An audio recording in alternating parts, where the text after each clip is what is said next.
ಅಬಕಾರಿ ಇಲಾಖೆಯಲ್ಲಿ ಭ್ರಷ್ಟಾಚಾರ, ಲಂಚ ಸ್ವೀಕಾರ ಮಿತಿ ಮೀರಿದೆ. ಇದನ್ನು ಖಂಡಿಸಿ ವಿವಿಧ ಬೇಡಿಕೆಗಳ ಈಡೇರಿಕೆಗೆ ಮದ್ಯ ಮಾರಾಟಗಾರರ ಸಂಘ ರಾಜ್ಯಾದ್ಯಂತ ಬಾರ್ ಅಂಗಡಿ ಬಂದ್ಗೆ ಕರೆ ಕೊಟ್ಟಿದೆ. ಆ ದಿನ ಎಣ್ಣೆ ಸಿಗೋದು ಪಕ್ಕಾ ಡೌಟ್ ಆಗಿದೆ. ಅಷ್ಟಕ್ಕೂ ಬಾರ್ ಬಂದ್ ಯಾವಾಗ ಅನ್ನೋದರ ಡೀಟೇಲ್ಸ್ ಇಲ್ಲಿದೆ. ಅಬಕಾರಿ ಇಲಾಖೆಯಲ್ಲಿ ಮಿತಿ ಮೀರಿದ ಲಂಚ, ರಾಜ್ಯಾದ್ಯಂತ ಮದ್ಯದಂಗಡಿ ಬಂದ್ಗೆ ಕರೆ, ಎಣ್ಣೆ ಪ್ರಿಯರಿಗೆ ಶಾಕ್. ನವೆಂಬರ್ 20ಕ್ಕೆ ಸಿಗಲ್ಲ ಎಣ್ಣೆ. ಅರೆರೇ, ಈ ಸಾಂಗ್ ಕೇಳ್ತಿದ್ರೆ ಅಣ್ಣ ಎಣ್ಣೆ ಅಂಗಡಿ ಮಾತ್ರ ಕ್ಲೋಸ್ ಮಾಡಬೇಡಿ ಅಂತ ಹೇಳೋದು ಪಕ್ಕ. ಆದ್ರೆ ಇಲ್ಲಿ ಮ್ಯಾಟ್ರೇ ಬೇರೆ ಇದೆ. ಹೌದು, ಓಪನ್ ದ ಬಾಟಲ್ ಅಂತಿದ್ರೆ ನಡೀರೋ ಎಣ್ಣೆ ತರೋಣ ಅಂತ ಬಾರ್ಗೆ ಹೋಗೋದು ಪಕ್ಕ.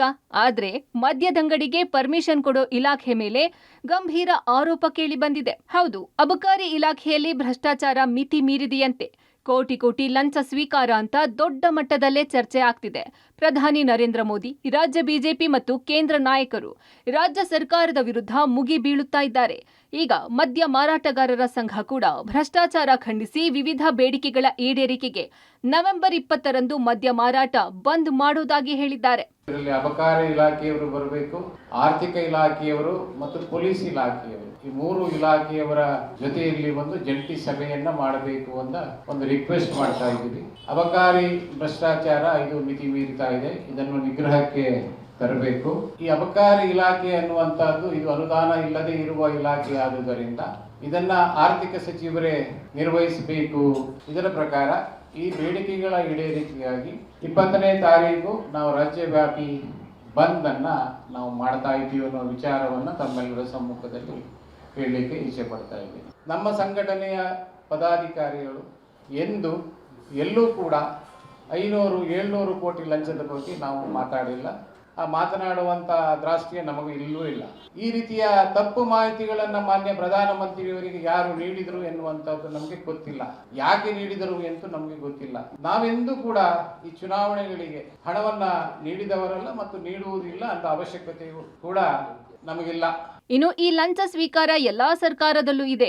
ಗೋಪಾಲಯ್ಯ ಅವರು ಸಚಿವರಾಗಿದ್ದಾಗ್ಲೂ ಇತ್ತು, ನಾಗೇಶ್ ಸಚಿವರಾಗಿದ್ದಾಗ್ಲೂ ಹಾವಳಿ ಇತ್ತು. ಆದ್ರೆ ಈಗ ಕಾಂಗ್ರೆಸ್ ಸರ್ಕಾರದಲ್ಲಿ ಮಿತಿ ಮೀರಿದೆ. ಹಾಗಾಗಿ ನ್ಯಾಯ ಬೇಕಿದೆ. ಅಬಕಾರಿ ಸಚಿವರನ್ನ ಬದಲಾವಣೆ ಮಾಡಬೇಕು. ಮುಖ್ಯಮಂತ್ರಿಗಳ ನೇತೃತ್ವದಲ್ಲಿ ಸಭೆ ನಡೆಸಬೇಕು. ಹಣಕಾಸು ಇಲಾಖೆಗೆ ನಮ್ಮ ಇಲಾಖೆಯನ್ನ ಸೇರಿಸಬೇಕು ಅಂತ ಆಗ್ರಹಿಸ್ತಾ ಇದ್ದಾರೆ. ಪ್ರಮೋಷನ್ಸು ಮತ್ತೆ ನಿಮ್ಮ ಟ್ರಾನ್ಸ್ಫರ್ಸು ಇದೇನು ಹೊಸ ಕಥೆಯಲ್ಲ. ಇದು 15-20 ವರ್ಷಗಳಿಂದ ಇದು ನಡ್ಕೊಂಡೇ ಬಂದಿದೆ. ಇದು ಎಲ್ರಿಗೂ ಗೊತ್ತಿದ್ದದು. ಇದು ಎಲ್ಲ ಸಚಿವರ ಕಾಲದಲ್ಲೂ ಇದು ನಡೆದಿದೆ ಅನ್ನುವಂಥದ್ದು ಗೊತ್ತಿದೆ. ಈಗ ಒಂದು 2007-8 ಈ ಕಡೆಯಿಂದ ಬಂದಂಥ ಎಲ್ಲ ಸಚಿವರುಗಳ ಕಾಲದಲ್ಲಿಯೂ ಇದು ನಡೆದಂಥ ವಿಚಾರವೇ. ಅದು ಎಲ್ರಿಗೂ ಗೊತ್ತಿದೆ. ಅದು ಗೊತ್ತಿದ್ದಂಥ ವಿಷಯ, ಕಟು ಸತ್ಯ. ಅದು ಹಿಂದಿನ ಸಚಿವರ ಕಾಲದಲ್ಲಿ ಇದು ಉಲ್ಬಣವಾಗಿದ್ದಂಥ ಒಂದು ಈ ಸಮಸ್ಯೆ ಈಗ ತೀವ್ರ ಉಲ್ಬಣ ಆಗಿದೆ. ಇದರಿಂದ ನಮ್ಮ ಲೈಸೆನ್ಸುದಾರರಿಗೆ ತೊಂದರೆ ಆಗ್ತಾ ಇದೆ. ಸಣ್ಣದಾರರಿಗೆ ಆ ನೋವನ್ನು ತಾಳ್ಕೊಳ್ಳಿಕ್ಕೆ ಆಗ್ತಾ ಇಲ್ಲ. ಮತ್ತು ಅಬಕಾರಿ ಭ್ರಷ್ಟಾಚಾರಕ್ಕೆ ಕಡಿವಾಣ ಹಾಕಬೇಕು. ಮಾನ್ಯ ಮುಖ್ಯಮಂತ್ರಿಯವರು ನಮ್ಮ ಬೇಡಿಕೆಗಳ ಸಂಬಂಧ ಒಂದು ಸಭೆಯನ್ನು ಆಯೋಜಿಸಿ ನಮ್ಮ ಸಮಸ್ಯೆಗಳನ್ನು ಅವರು ಬಗೆಹರಿಸಬೇಕು. ಅಬಕಾರಿ ಆರ್ಥಿಕ ಖಾತೆಯ ಜೊತೆಯಲ್ಲಿ ಇದ್ದಲ್ಲಿ ಉತ್ತಮ ಅಂತ ನಾವು ಹೇಳಿದ್ದೇವೆ ಬಿಟ್ಟರೆ ಹಾಲಿ ಸಚಿವರಿಗೆ ಬೇರೆ ಖಾತೆಯನ್ನು ಕೊಡಬಾರದು ಅಂತ ನಾವೆಲ್ಲೂ ಕೂಡ ನಾವು ಅದನ್ನು ಹೇಳಲಿಲ್ಲ. ಇನ್ನು ನವೆಂಬರ್ 20ರ ಮದ್ಯದಂಗಡಿ ಬಂದ್ಗೆ 10ಕ್ಕೂ ಹೆಚ್ಚು ವ್ಯಾಪಾರಸ್ಥರು ಬೆಂಬಲ ಕೊಟ್ಟಿದ್ದಾರೆ.